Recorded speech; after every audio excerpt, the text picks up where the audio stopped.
Treefort Music Fest is back for 5 epic days, 400 artists, and 1 unforgettable adventure in downtown Boise.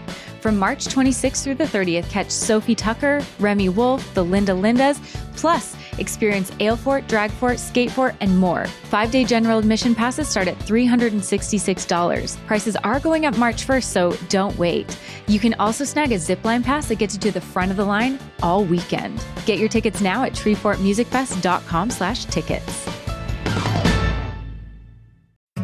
Need a little luxury in your life? That's why I recently treated myself to a staycation at the Inn at 500 Capitol. Whether you're looking for a romantic getaway, a special celebration, or just a break from routine, you're going to love their 4-diamond boutique experience with gorgeous rooms, penthouses, and suites right in the heart of downtown Boise. You'll be greeted with a complimentary drink on arrival, have access to free shuttle service, and even your pet is welcome. And here's an insider tip: book more than one night and save with their weekend escape rate.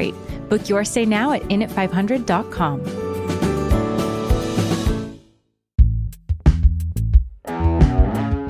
Today on CityCast Boise. Our housing market is brutal, and everyone's looking for someone to blame. Are short-term rentals the villain, driving prices up and pushing locals out? We're revisiting our conversation with KTVB's Justin Core about the impact of out-of-state investors and the forces shaping our housing crisis. It's Monday, March 3rd. I'm Lindsay Van Allen, and this is what Boise's talking about. Well, Justin, thanks so much for joining me today. It's a little later than your usual early morning get-together. I know. It's about bedtime for me, actually, Lindsay. So we'll see if I can avoid yawning during this thing. All right. I'll try not to keep you up too late. But you've been looking into people's questions about Boise's growth trends for a while now. And how often were you getting audience questions about the short-term rental market here? Fairly often. And I think a lot of people are just curious about that. The big question, of course, on everyone's mind, not just here in Boise and Idaho, but around the nation, is what's driving this housing crisis, which really most communities in the country are facing. It seems to be driven by a lack of inventory, but then the next question is, okay, why is there a lack of inventory? And a lot of people have pointed to the short-term rentals, that if homes are being used exclusively as Airbnbs, then they might be taking a huge chunk of homes off the market. And that was just sort of a question that I had as I got messages saying, a big reason for this are the short-term rentals. Yeah, and I definitely think that as the local housing market got tighter and tighter, especially after the start of the pandemic, people really seem to start pointing towards the short-term rental market as one of the factors driving up cost, affecting availability. Has that been a factor at play in Boise for a while when you looked into this, or is that just more of a recent thing? I think that short-term rentals have been around just as long as a lot of communities, but I think a lot of families, a lot of homeowners, to avoid being priced out, have started, say when they're going on vacation or something like that, putting their homes out there as a short-term rental, something like that. But it's really increased now that we've seen more homes exclusively as short-term rentals. We've really caught up as far as demand as well. Demand nationally dropping off just a bit, but where sort of local city leaders, especially here in Boise, are trying to catch up are the regulations, the ordinances, the licensing that they have. Most of those are focused on just these short-term rental operators being good neighbors, but mainly their goal from the beginning was just to get some information on these things, to understand how many there were, and just some basic demographic information on the owners and the short-term rentals themselves, because they had the same questions we all had there in Boise. It's like, is this even a problem? We don't know, so we kind of want to get the facts first. Have there been any ordinance changes, or has the Boise City Council kind of jumped on this in a way to protect the community, protect neighborhoods, make sure that this doesn't become a huge issue? Absolutely. The licensing program that they have in the city of Boise now, relatively new. They got a lot of pushback when trying to pass it in the city limits from Realtors Association, other people advocating for property rights. And the fact is, Idaho very much a state that values property rights. But I think that also the reason we have laws and ordinances to make sure that when you are exercising your freedoms and rights, that it's not infringing on anyone else's freedoms or rights. And I think that that's what the city of Boise was trying to do with these ordinances and licenses as far as short-term rentals go, is make sure that while people are renting out their property, which they are able to do, that they're not affecting the community and that they're not making the housing crisis much, much worse. They're not destroying, say, the character of a neighborhood, noise ordinances, stuff like that. And that makes sense. That makes a lot of sense.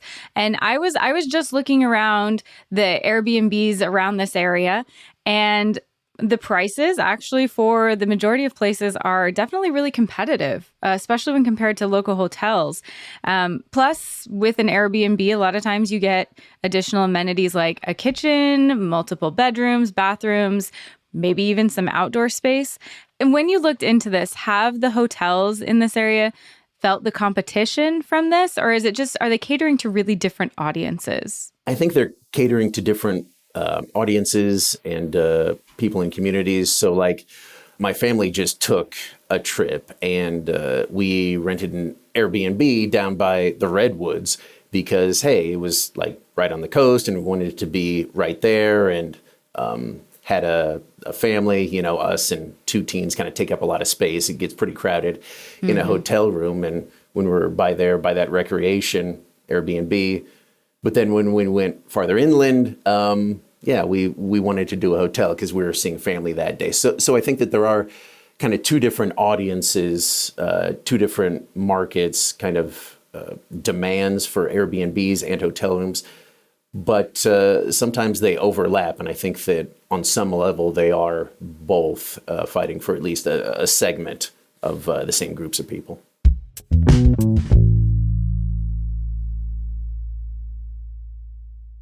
Ryan Reynolds here from Mint Mobile with a message for everyone paying big wireless way too much. Please, for the love of everything good in this world, stop. With Mint, you can get premium wireless for just $15 a month. Of course, if you enjoy overpaying, no judgments, but that's weird. Okay, one judgment. Anyway, give it a try at mintmobile.com/switch. Upfront payment of $45 for 3-month plan, equivalent to $15 per month required. Intro rate first 3 months only, then full price plan options available. Taxes and fees extra. See full terms at mintmobile.com. Lowe's knows that free is just better. That's why MyLowe's Rewards is free to join. As a member, you earn points towards MyLowe's money on eligible purchases, get exclusive free gifts, and earn free shipping at Silver Key status, all on top of weekly member-only deals. Don't wait. Join MyLowe's Rewards for free today and start saving more. Lowe's, we help, you save. Loyalty program subject to terms and conditions. Details at lowes.com/terms. Subject to change. Justin, one of the concerns that I hear people express when we're having these conversations about short-term rentals is that a lot of the short-term rentals in Boise are owned by out-of-state corporations and that they're holding these properties and contributing to our housing crisis. Is that true? Are the majority of these short-term rentals owned by out-of-state corporations or out-of-state investors? Yeah, that's a big question, and I think an important question. That was really one of the big parts of the perception, is that there are these out-of-staters, maybe Californians. Seems like there's sort of an anti-California bias out there. I love how we all say that. Noticed that. Californians. Californians. Ugh. And that was sort of the big question, big part of the perception, that people are buying up all of Idaho's homes and land and then just renting it out short term and contributing to our housing crisis here. But I looked at the numbers from the city of Boise. And again, the main part of this licensing that they do now is to just try to get demographics. So these numbers come from the licensed short-term rentals, and they would just be in the Boise city limits. But for those licensed short-term rentals just in the city limits, only 15% of them are actually owned by people or corporations from out of state. And that was actually a shocking number for Yeah. me, because a part of me absolutely believed that that was the case, that people from out of state markets where housing is even less affordable are able to purchase more affordable housing here in Boise and then rent it out even short term and make a big profit on it. Yeah, that's definitely what I thought too. So I'm really interested in this corporate ownership part too, because that's kind of what I've heard from people, or that, these conversations have centered around, is it's not families buying them, it's not people buying them, it's, these giant corporations that are just buying up houses and then making them short-term rental properties. Is it corporations by and large, out of state or in state, or is it people and families, or people just wanting a rental property? And again, as we said, a huge majority of these are in state. And it's an alarm being raised in communities sort of all across the country that there are huge corporations coming in, buying just a whole host of homes, renting them out, making it a profit for their investors. Now, the share of these owned by corporations is going up. But it's still at 42% right now, so less than a majority of these short-term rentals within the Boise city limits. Again, 42% owned by corporations, not just by, individuals. And that is a significant portion, though. So that's not, maybe that idea that it's being purchased by corporations, that didn't come out of thin air. There is a little bit of substance to that fear and that rumor. It's certainly not nothing. Yeah, it's nearly half. So absolutely, corporations are absolutely part of that. And when you looked into this, are the majority of the short-term rentals in Boise mostly single-family homes or like condos and apartments? Yeah, the majority absolutely single-family homes. So we're looking at 60% of, again, these licensed short-term rentals in Boise are single-family homes. Some of the other numbers, 15% condos, 10% apartments, 5% just rooms in people's homes that they're renting out as short-term rentals. And then 10%, the city said, were just miscellaneous. So goodness knows what that is. Maybe it's a car in your yard. It's like, hey, come sleep in my car. Miscellaneous. Have an adventure. Justin, do you know how many total short-term rentals are in Boise? So, and this is total, actually, licensed and unlicensed, 1,100 short-term rentals in Boise. That's according to the city of Boise's numbers. And by the way, 400 of those short-term rentals are actually unlicensed. So there are a number of people out there who either don't know or don't care that you actually have to have a license in the city of Boise to own and operate a short-term rental. So that total number right now, about 1,100. Wow. And so with that number in mind, I mean, we all generally know how large Boise is. Are these short-term rentals taking a significant amount of housing off the market, or is that really kind of a minuscule amount? Yeah, great question. And I tried to get some perspective on it. So 1,100 is right around the number of homes actually for sale in Boise right now, currently on the market, except, of course, they're not for sale. They're being rented out on a short-term basis. Now, if all of a sudden all those homes suddenly went on the market for sale, they got bought or whatever, then that number of homes on the market would start to shrink. That inventory would start to shrink back down. But as of right now, it does seem like a pretty significant amount, I guess you could say. Yeah, so it's not nothing. Right. Again, it's not nothing. That's the title of this episode. There is some fire where all this smoke has been. Do you know, when you've been looking into this, have people been being displaced by properties being converted into short-term rentals? Like, are there scenarios where people were renting and then the landlord's like, this isn't as profitable as I wanted, I'm turning this into an Airbnb. And so a Boisean is losing their home because the landlord thinks it'll just be more profitable to have a short-term rental? I haven't heard a lot of that happening. It could be happening. Most of the people I have heard from, and I continue to hear from people whenever I do stories on the housing crisis, is that they're being displaced from their long-term rentals because they just can't pay that rising rent. Because, in case you didn't know, rent control is actually illegal in the state of Idaho, at least on a county and city level. So if a rental owner, wants to jack the rent by 50%, like they absolutely can do that. Some people have been seeing their rent spike like that, and they absolutely have been displaced. Also, wages not keeping up with that rising rent. Even though wages are going up, they're still not keeping pace with the rent. So that's most of those terrible and heartbreaking displacement stories that I've been hearing. Okay. And how we got in the current Boise housing shortage is very complicated. There's not one single thing that we can point to as the singular factor about why there's no housing here.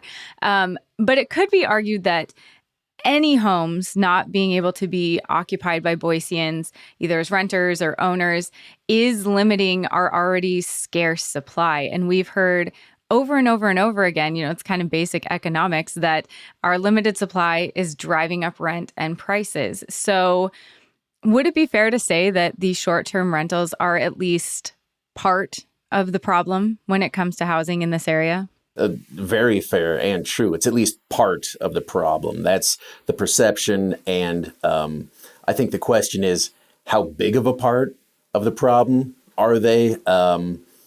The problem is so big, though, that there's plenty of blame to go around. So you could argue that sort of all of the parts are big because it's a big problem. Again, wages not keeping up.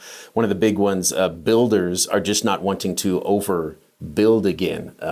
Home building is about a sixth of the pace as it was, during or right before the '08 housing bubble burst. So you understand maybe why home builders don't want to be building at that same pace again, but that continues to keep that inventory down, drive the prices up.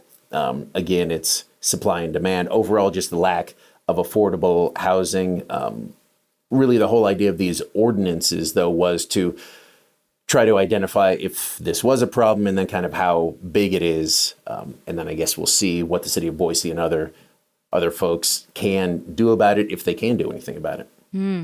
So what do you think? Is this going to continue to be an issue or continue to be more of a percentage of the overall problem or issue with housing in this area?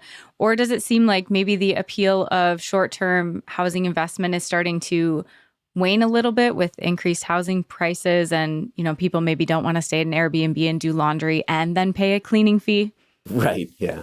I know of a couple, a family who actually they quit their jobs and had enough money to buy 3 homes that they were renting out as short-term rentals, and it was incredible. They were paying their bills and it was working out for a while, but absolutely interest and demand for those did drop. So they sort of had to change their financial situation a little bit. Occupancy rate now for short-term rentals nationally, about 54%, was at 60% just a couple years ago. It's still supply and demand, not as low as it was during the pandemic, when it tanked, when nobody was really staying anywhere except at home. I think people expected the short-term rental industry to just go away then, that the pandemic was going to kill it off.